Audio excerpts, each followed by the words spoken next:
Indianum? Not today. Yep, that's just me saying hello, how are you in my native language, Fanti. I'm originally from Ghana. My name is Dr. Luis Apiakubi, and welcome to the Let Me Hook You Up podcast.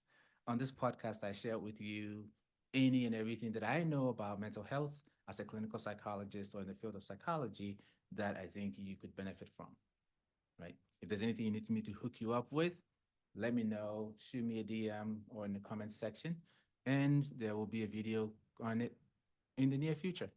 Yeah. Today we're talking about ADHD. If you're on these internet streets, you've heard about it. For some of you, you probably think you do have ADHD. Some of you have been diagnosed with ADHD and you're wondering, well, what now? All questions that you have about ADHD, I will be answering them or speaking to them today.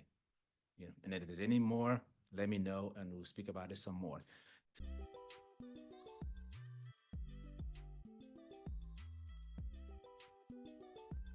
Today's episode is brought to you by Herties Bake Shop.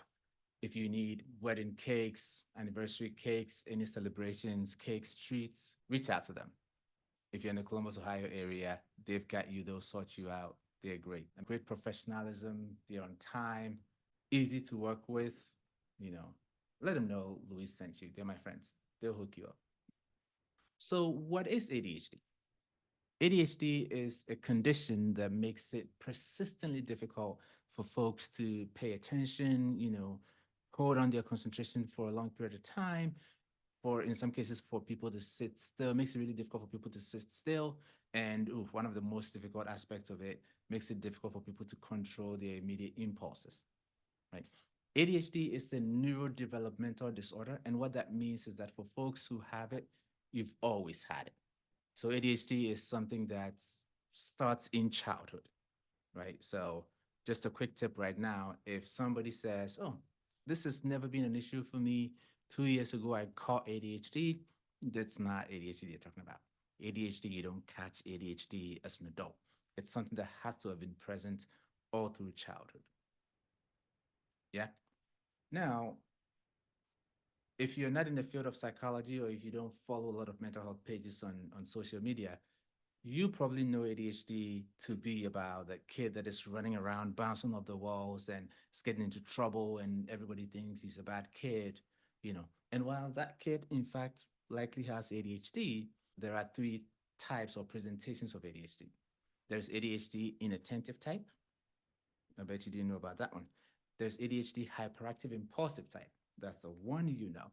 And then for people who have symptoms of both, their presentation is ADHD combined presentation.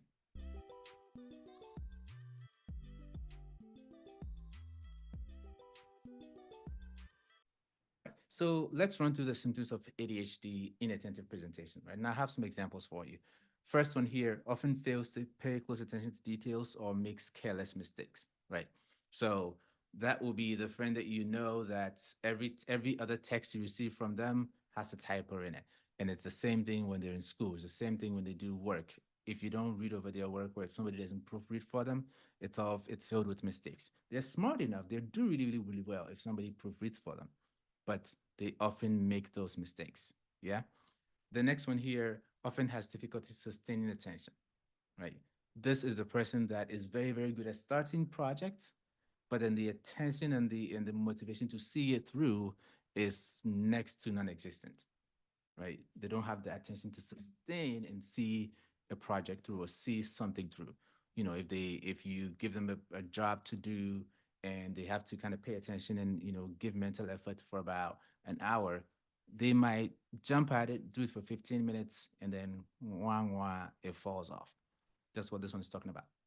The next one here is often zones out in conversations, even in the absence of obvious distractions. Now, if you're watching the TV with someone, or if somebody's on their phone, and as a result, they did not hear you or they seem to zone out, that's slightly different, right? This is somebody who sometimes is even in their own head. And so, like you're talking to them, and then sometimes you have to go, hey, I'm talking to you. And before they're like, oh, snap, here I am. Now, one other way too is that there are some people who you may not catch that they're not paying attention, right? Because maybe you don't need any response from them. But then the next time you ask them about what you were talking about yesterday, you realize they did not hear a thing, right? So then you find out that they were zoned out the whole time you're talking to them, right? Number four here is often does not follow through on instructions or tasks. You see this person and you ask them, hey, can you do A, B, and C for me? Three simple tasks. And either they do one, the other two fall through the cracks, or they may do the first one they heard and the last one, the middle ones get missing, you know. Or best case scenario, they'll come in and be like, hey, I know you asked me for three things. I got two. What was this third one? And you get that almost every time. The next one here is often struggles with organization. Yeah. This will be the friend, the coworker, the family member that cannot keep their place organized or keep their place together for their to save their lives. Yeah. They struggle with organization. And organization, I know organization is broad, right? So sometimes they're very bad at planning things. They're very bad at, they may have a huge to-do list, but then you look at the list and it doesn't exactly make sense which one they're trying to do first because they cannot prioritize. But then generally this will be the person that if you go to their home, you cannot necessarily tell where anything is because the organizational system does not make a whole lot of sense. The next one here is often procrastinates on tasks that require sustained mental effort. Anything that they have to think, and do, they would push it off until the absolute last minute, right? Because they need that, deadline, that adrenaline. They need almost that fear, that anxiety to kick them in their behind to go do it. The next one here often loses things. If they're a student, they get to school and like, oh snap, left my pen at home. They get to school and realize I don't even have my school bag from the last class. Like, how can you go around without your school bag? Like, it's so heavy. How do you not know you don't have it on you? Sorry, right? If it's people at home, they're always looking for where they put their car keys. Like, bro, just hang it here. It's right here. You tell them 1,001 times, they don't put it there 1,001 times. You know, typically they have their phone, but they're almost always looking for something or where they put something because they're often struggling to keep track of where they put them. The next one here is often easily distracted by other things going on around them, right? This is that person that the kind of noise or the kind of sounds that most people can tune out, they just cannot. And so if they're trying to study, like they need the room to be very quiet in order to study. Or they would have headphones on to block everything out. When it comes to visual things too, this would be the friend that, like the slightest thing, they're turning their eyes to see what happened there, what happened there. And it distracts them from what they're supposed to be doing now. Okay. The last one with respect to the inattentive symptoms is often forgetful in daily activities. That's the friend that you set an appointment with, you set a date with, you get to the restaurant and you call them and they're like, oh, yeah, no, I'm sorry, I totally forgot about it. And I'm not talking about the one time, I'm not talking about two times. It happens so frequently that if you make an appointment with them, you just call them the day before, on the day off, 2 hours before, and 30 minutes before to make sure that they're coming. Sometimes you even just pick them up because you know that if you don't do that, they're going to forget. This is a friend that needs 1,001 reminders to do some of the most basic things. Okay. So we just talked about 9 symptoms. Now, in order for an adult to be diagnosed with ADHD, you have to at least meet or be experiencing at least 5 of these symptoms. Okay. So if one of them sounds like you, but the rest are like, oh no, those are not issues for me at all, we're probably not talking about ADHD. Hell, if 4 of them sound like you, but the rest of them is like, no, no, no, no issues at all. It's never been an issue, no problem at all. We're likely not talking about ADHD, inattentive type at least, right? So those are the inattentive presentation symptoms.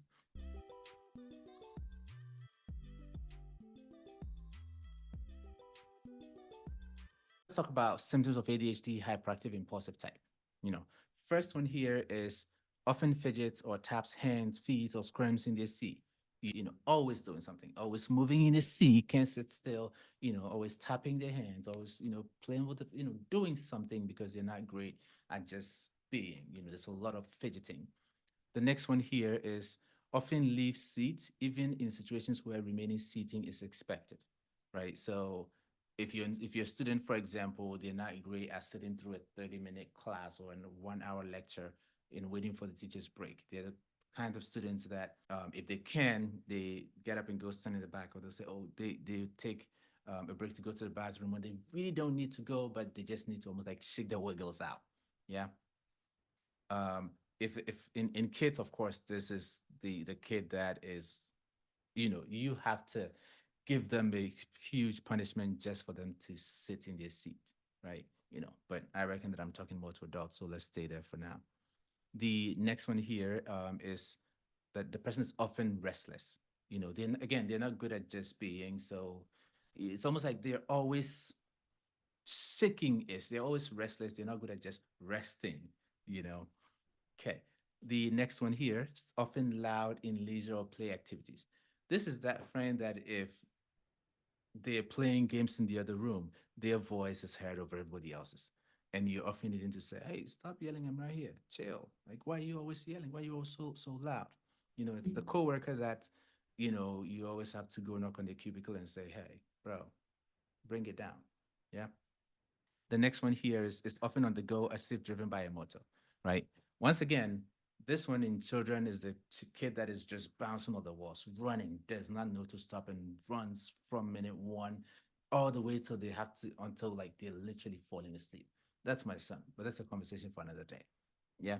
Now, in adult, it's going to show, it will be that friend that you can't keep up with because they always have something going on.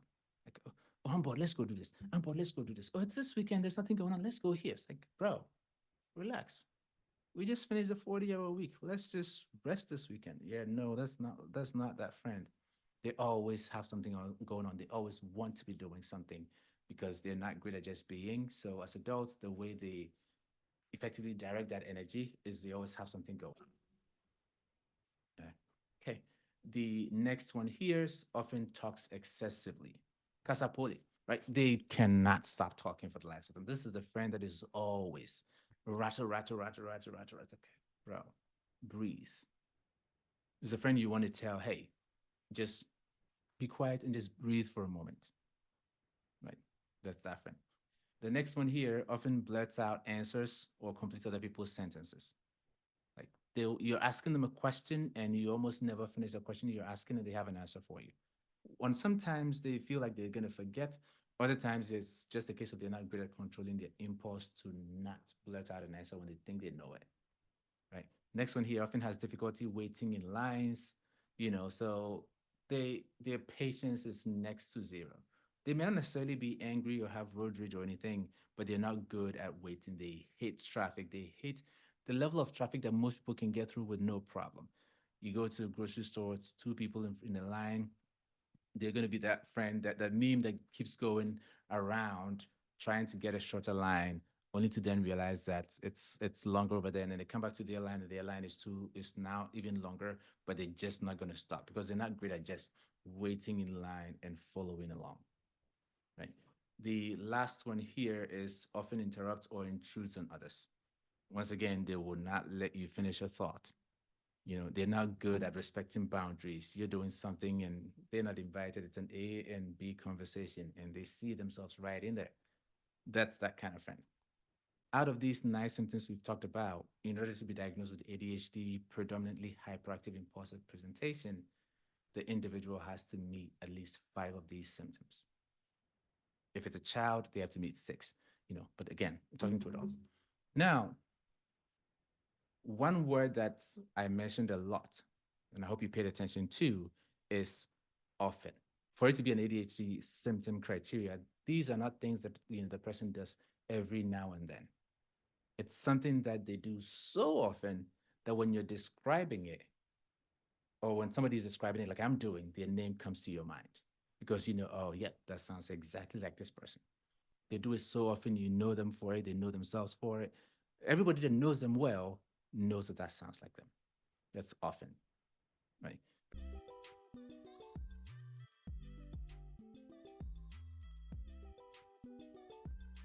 So now we've talked about ADHD predominantly inattentive presentation, and we've talked about ADHD predominantly hyperactive impulsive presentation, right? Like I said, you have to have 5 out of 9 of either to be diagnosed with that. There are some people who have at least 5 here and at least 5 there, and then they have the ADHD combined presentation. Now, one mistake that people make is when they find somebody has combined presentation, they think the person has it the worst. Not necessarily, right? Somebody could have 5 here and 5 there, relatively, well managed, and they will do. Somebody might have 8 over here, but they have it really badly, and so then they're struggling significantly. Brief summary. If you listen to these symptoms and you're like, yeah, no, that does not sound like me, we're likely not talking about ADHD.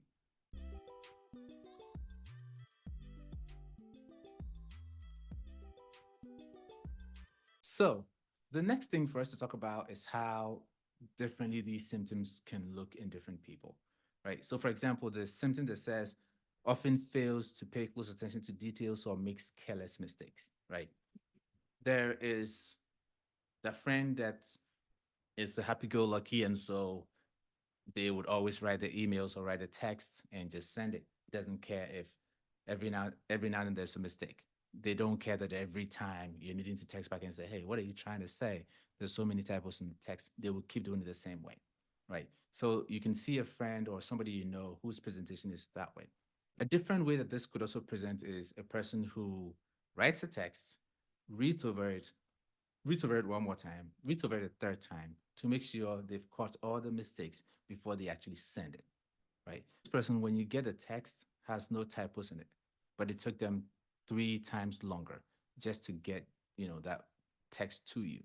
So it looks like they don't make mistakes, but that's because they're going over it 3 times just to catch mistakes that most people won't even make to begin with, right? So sometimes that gets in the way of people catching their own symptoms or even other people seeing potential symptoms because they go above and beyond to accommodate for themselves or to deal with it, to find a way to deal with it. Okay. So if you know somebody that you suspect that they may have ADHD, it's important to kind of think of the symptoms more broadly and think about how differently they could present. Or you can always consult with a professional who knows how differently all of these things present and they can help you narrow things down. While we're on the topic of how symptoms can present differently, a group of people that are notoriously missed for ADHD diagnosis is young girls and, by extension, women. As I mentioned earlier, many times when people think about ADHD, they're thinking about this hyperactive boy that is bouncing off the walls and is causing trouble. However, the society we live in shuts that out of young girls really, really quickly, right? It's like, oh, you're a lady, you shouldn't be doing that. Why is a girl just so loud? So society shames that out of you very, very quickly. So most girls, when they go to school, first grade, second grade, third grade, they're not going to be bouncing off the walls. However, they will be zoned out, right? They will be fidgety. They will hide it, but they'll be fidgety. They'll make these mistakes, but they will go over it to fix it because they don't want to be treated like, those bad boys or society is shaming it out of them. So they go above and beyond to clean up these messes so that other people don't see it, right? But like I said earlier, the problem is there. They're just going above and beyond to fix it. So many girls go through all of grade school sometimes, or even farther off, and then nobody catches on that they have ADHD because they're not causing any trouble, they're not failing their grades. They any assignment or any project that you give them at home, they eventually get it done. It may take them a while, but they get it done. So if their grades are good, if they're not causing trouble, if they're getting things done at home, then of course they don't have ADHD, right? Wrong, right? Because eventually, when they get to a stage in life where there's a whole lot more responsibilities for them, they don't have enough time to do 3 times over on that one thing that most people will do it once. And then that's when they begin to struggle. So if you're a parent listening to me and you have a young girl who it takes them a while to do things, you know, check it out, right? Talk to their pediatrician, pay more, pay more attention to them to try to figure out what else going on. You can again always consult. Now let's talk about why ADHD is often missed in Black kids. The easy answer is racism, right? Yes, that is the answer, but the way that that presents practically is that for most people, actually, ADHD, the suspicion or even the attention is brought to that when they're in school, when they start school. Other kids go to school and they're running off the walls, and then the teacher goes, what's going on here? Or they're failing their classes, they're not paying attention in class, and the teacher goes, what's going on here? Let's get the school psychologist to look at them. Let's consult. Let's talk to their parents. What's going on there? Historically, when it's a Black kid, the teachers assume it's because that's not a home. It's because mommy's ghetto. It's because this kid is in trouble. The kid is a bad kid, so they don't treat with the same kindness and openness that they would a white kid, right? But historically, Black kids go through school and struggle a whole lot. Sometimes nobody catches on that ADHD is a possibility. What is often diagnosed in black kids is something called oppositional defiant disorder. Because again, we're assuming that they're bad kids. They're defying what we asked them to do as opposed to that they weren't paying attention, so they didn't hear to begin with.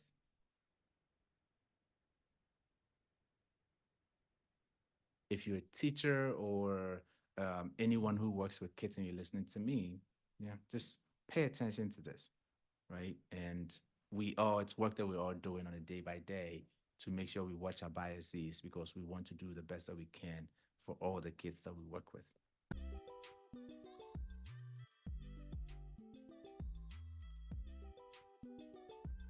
Now, even though ADHD has been around and been researched and talked about and studied for several decades now, there's still so much that many people do not know. And that leads to a lot of misconceptions and thoughts and opinions that make you go, what? So let's talk about some ADHD myths. You know, if you follow me on Instagram, TikTok, YouTube, there are some that I've already spoken about, and I'll attach them to this YouTube video so you can check them out. I will talk about a few that I haven't spoken about on those pages. So the first one, which I think is about the most common one that people say, and they mean well when they say that. That first one is everyone has a little ADHD. So ADHD, by definition, to diagnose somebody with ADHD, even ADHD mild, so we've talked about it before, that's when somebody meets just 5 out of the 9 symptoms on one side and has 0 of the symptoms on the other side. Those 5 symptoms have to have been present since childhood, and those 5 symptoms have to have been causing significant impairment across multiple settings. What that means is that these symptoms have to happen frequently enough to cause trouble, maybe in school as well as at home or with friends over the course of their whole lives in order to be diagnosed with ADHD. So, no, you don't have a little ADHD. You struggle with your attention and focus sometimes. I find that for most people, when they hear comments like everyone has a little ADHD, it's dismissive of their struggle and how far they've come. And for those of you listening who do the same thing with OCD, no, everyone doesn't have a little OCD, and no, everyone doesn't have a little autism. The next one here, which is often more of a comment than anything else, is you don't look ADHD. And it goes back to what I spoke about earlier, and the fact that many people associate ADHD with hyperactivity only. So if they see anybody who is not bouncing off the walls and they tell them, they have ADHD, it's like, you don't look ADHD because you don't fit my impression of what ADHD should look like. But a good rule of thumb is even the people that maybe both have ADHD inattentive type, their presentations can differ. Okay. Now, the last myth for us to talk about on this episode is often said in a well-meaning way. And that is that ADHD is a superpower. An example of is that, 6 months ago, when I needed to post a story to my Instagram page, I had to call my friend to actually walk me through how to post something to my Instagram story. Fast forward 6 months now, if I do say so myself, there's so much that I can do, with computer, with video editing. Right now, I'm sitting in this background that I generated with AI, and I have a green screen and it's all done, something that I could never even think about a few months ago. And that is because I often get lost in YouTube watching videos and learning because it's so interesting. So the superpower here that people describe is that when something is interesting to them, they can gather so much information and be well versed in the topic. But oftentimes it's at the expense of something that is more urgent, many times something that is more important, right? So what is seemingly a superpower comes at a cost of, missed appointments, missed bills, neglected kids, because you've been so zoned in trying to do something that is of interest to you. And that's one example, right? So there's so many other aspects of ADHD that when well channeled and well controlled can be really, really good. But we have to be careful to not almost kind of glorify those things and call them superpowers when in fact the cost it comes with oftentimes is something that people then later regret. So that's the last one I wanted to speak on today. And when we come back, we'll talk about things untreated ADHD can lead to. I'll be right back.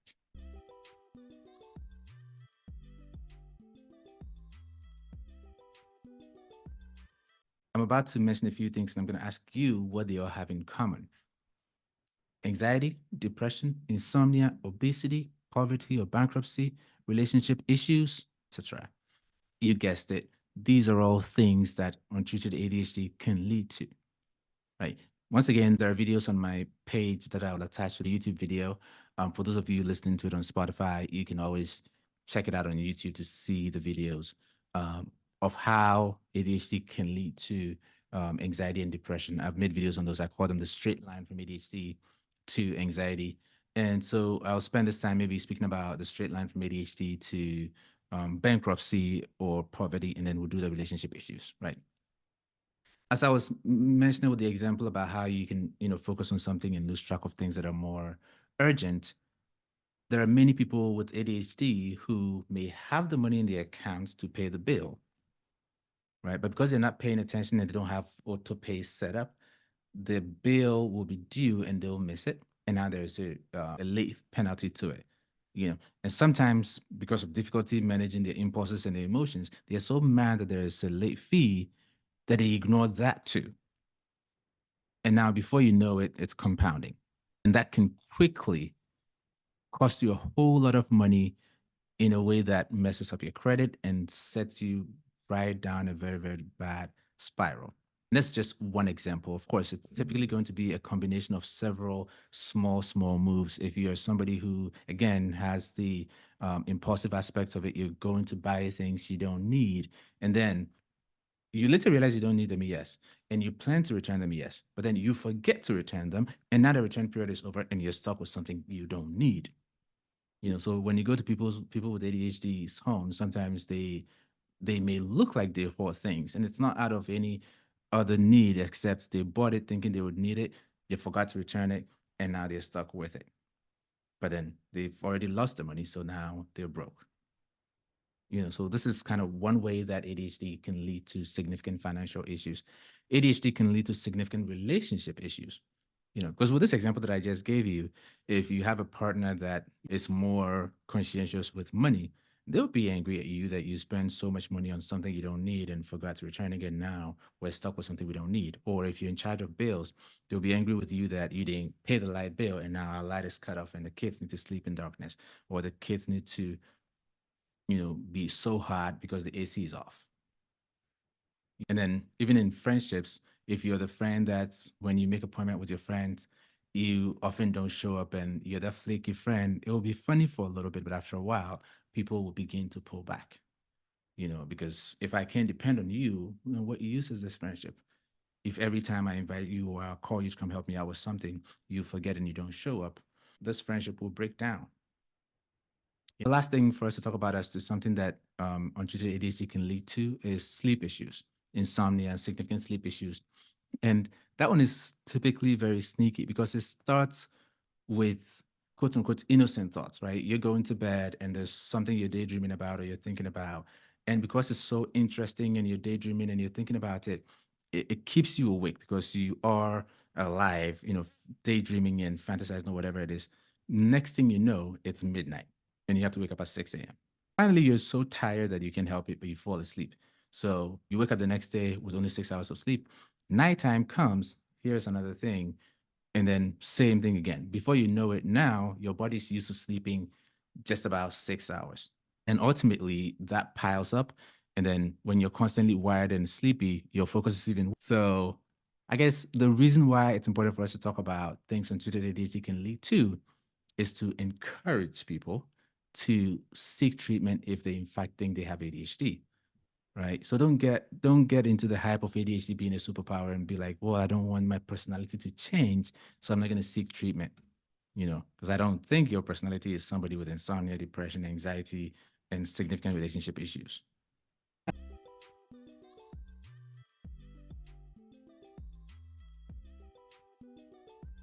Now, something else for us to talk about are conditions that mimic ADHD.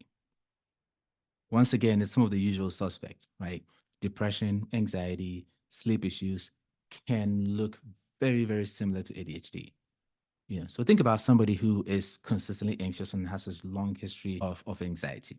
When you're anxious, sometimes you're jittery, like you shake when you're sitting down, and that can look like the fidgeting and this restlessness that come with ADHD.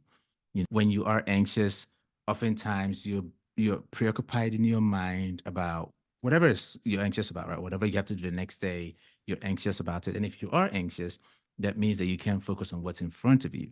If somebody's saying something to you, you're not present to hear it because you're preoccupied with a thing that's due tomorrow.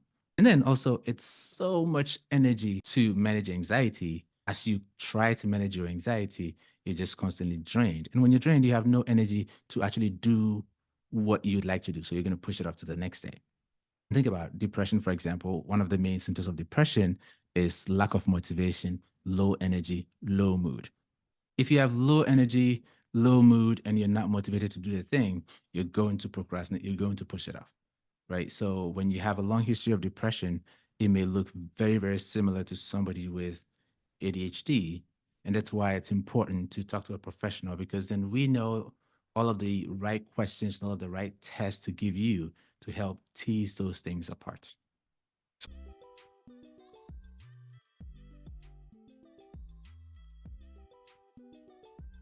I think we can all agree that this episode is getting relatively long, and I'm doing it for people with ADHD.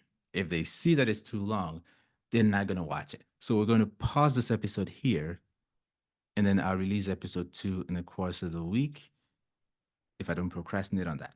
But I'll release episode 2 soon, and in that we're going to talk about how, as psychologists or mental health professionals, how we diagnose ADHD, how social media influences or has been influencing ADHD diagnosis and treatment. And then we'll talk about treatment into a little bit more detail, and then we'll go all in with a lot of resources and hacks that you can use in managing your ADHD. Yeah, I'll talk to you soon. Peace.